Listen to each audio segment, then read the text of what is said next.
मैं अपने मेहमान नवीन भटनागर जी, पूर्व डीआईजी एनडीआरएफ के, उनके पास जाऊं, लेकिन ये बताइएगा कि क्या प्रशासन वहां का एड्रेस भूल गई है या प्रशासन ने लोगों को उनके हाल पर छोड़ दिया कि भाई ये तुम्हारी तबाही है, तुम संभालो?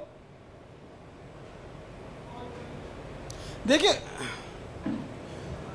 फिलहाल अगर हम देखें तो मुख्यमंत्री आए थे, कुछ इलाकों का दौरा करके चले गए, लेकिन यहाँ तक वो उनकी पहुँच नहीं बन पाई क्योंकि यह रास्ता जो है वो पूरी तरीके से कट ऑफ हो गया था। उनकी गाड़ियाँ यहाँ तक नहीं पहुँच सकती थी।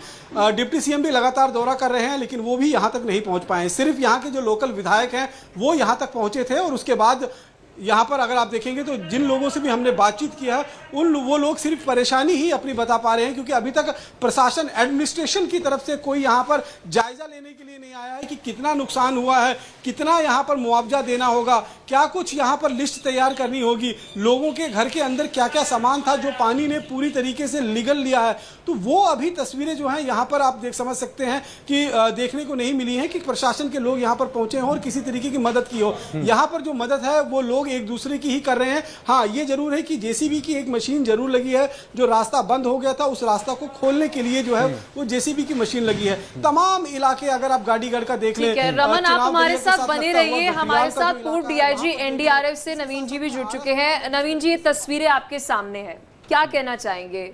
अभी अगर अलग अलग राज्यों की हम बात करें, वहां पर रेस्क्यू किया जा रहा है, सेना भी अपनी तरफ से सहयोग दे रही है, एनडीआरएफ एसडीआरएफ की भी तैनाती है, लेकिन ये जो मौसम में बदलाव हो रहा है, खासतौर पर अगर मैं बात करूं हिमाचल प्रदेश की, पिछले 3 सालों से हम देख रहे हैं अगर वहां पर मानसून की शुरुआत होगी तो तबाही तो होगी होगी। सर अपना जवाब दीजिएगा, लेकिन उससे पहले पलक ये 3 सवाल दर्शकों तक पहुंचा भी दे। यश, 3 सवाल। मौसम विभाग तबाही की भविष्यवाणी करने में फेल क्यों है? जो 3 के सवाल में दूसरा सवाल है वो है आपदा से निपटने के लिए पर्याप्त तैयारी क्यों नहीं होती? बिल्कुल, और दूसरे सवाल के साथ साथ तीसरा भी बड़ा सवाल है, क्या वेस्टर्न डिस्टर्बेंस मौसम बिगड़ने की वजह है जिससे इतनी तबाही हो रही है? जी नवीन जी, अब आपसे हम इन सवालों का जवाब चाहेंगे। बिल्कुल, अब मैं आपको बता दूं, पहले भी आपके प्रोग्राम में मैंने बताया और बाकी चैनलों पे भी मैं लगातार बताता आ रहा हूं। इस पे क्या है, ये हमारे कच्चे पहाड़ है। यहाँ पर जहां तक ये पेड़ों की कटाई हो रही है, रोडों को चौड़ी या धुंध चौड़ा किया जा रहा है, इसके अलावा जो पानी को स्टैक किया जा रहा है, डैम बनाए जा रहे हैं, तो ये सारी चीजें मिला के इन कच्चे पहाड़ों पे जो हैवी लोड जो गाड़ियां चल रही हैं, जो हैवी कंस्ट्रक्शन हो रहा है, तो ये सारी चीजें मिला के जो है खतरे का सायरन तो है और यही एक कारण है। और दूसरा ये है कि जब हैवी बारिश होती है, यानी कि आपका रेड अलर्ट घोषित हो जाता है, तो लोगों को जो है इसके लिए बराबर ट्रेनिंग दी जाती है और क्या करना है, क्या कार्रवाई करनी है। इसीलिए एनडीआरएफ ने जो है, एसडीआरएफ भी हम लोगों ने स्टेट गवर्नमेंट में बनाई है, उनको भी बराबर ट्रेनिंग देते रहते हैं और वो हर ऐसे एरिया में लोगों को भी, पब्लिक को भी ट्रेनिंग देते हैं वो, और कि ऐसे कंडीशन में क्या करना है क्या नहीं करना है। और जहां तक सवाल आपने 3 बात उठाई कि भाई ये क्यों नहीं तैयारी की जाती है, ये इसमें क्या प्रॉब्लम है, तो तैयारी तो की जाती है।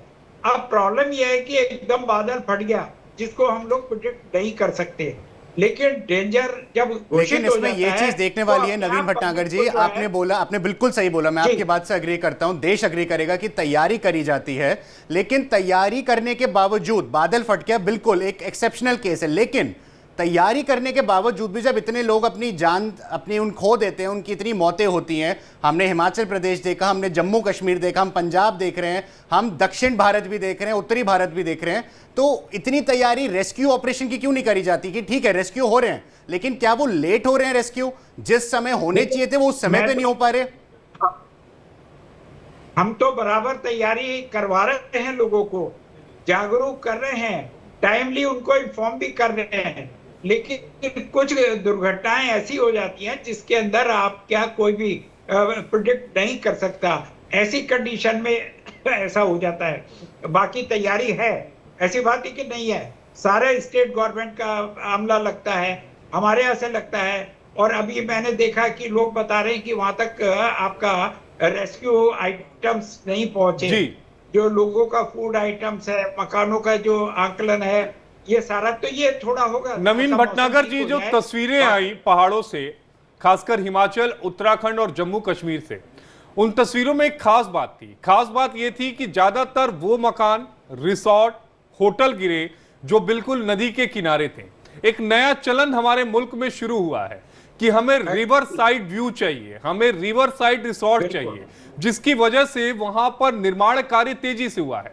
जबकि कई आदेश है कि आप 500 मीटर या 1 किलोमीटर दूर पर ही निर्माण कार्य कर सकते हैं। तो ये जो अंधाधुंध निर्माण कार्य हुआ, नियमों को ताक पर रखते हुए पैसा कमाने के उद्देश्य से, उसी का खामियाजा भुगत रहे हैं। देखिए ऐसा है, कोई भी राज्य सरकार ब्लैक एंड व्हाइट में तो ये बात नहीं मानेगी, लेकिन जो है लोगों ने अपना पैसा कमाने के लिए इलीगल तरीके से सारी नॉर्म्स, सारी हदें पार कर दी हैं। रिसोर्ट्स बनाए हुए हैं और 3-3, 4-4 मंजिल के होटल बनाए हुए हैं। आप ये देख रहे हैं कि अब पानी का रास्ता है और पानी आता है, बाढ़ आती है, हर साल आती है और मिट्टी कच्ची है, फिर भी इतनी हैवी लोड आपने बिल्डिंग्स बना दी वहां पर, तो वो ये तो होना ही है। और इसके अलावा जो पब्लिक का जो इतना ज्यादा अवेयरनेस कैंप चलाए गए हैं कि दुनिया भर का टूरिस्ट आता है और खास तौर से गर्मियों के सीजन में आता है, जबकि आपको पता होना चाहिए अभी बारिश के सीजन में इतना पब्लिक को नहीं आना चाहिए, उसको कर्टेल करना चाहिए, ज्यादा मशीनरीज को यूज करना चाहिए और ज्यादा आइटम्स को प्रोक्योर करना चाहिए। तो ये सब गवर्नमेंट को करना चाहिए, गवर्नमेंट कर रही है अपनी तरफ से, लेकिन जिस मिकदार में, जिस तैयारी में करना चाहिए उसमें अभी कमी है। दूसरा, हमारे रडार स्टेशंस लगे हुए हैं, IMD बराबर मॉनिटर कर रही है बादलों के ऊपर। वैसे अभी नई टेक्नोलॉजी बहुत आ गई है, उनके ऊपर अभी राज्य सरकार को ध्यान देना चाहिए और केंद्र सरकार को भी ध्यान देना चाहिए। ठीक है नवीन जी, आप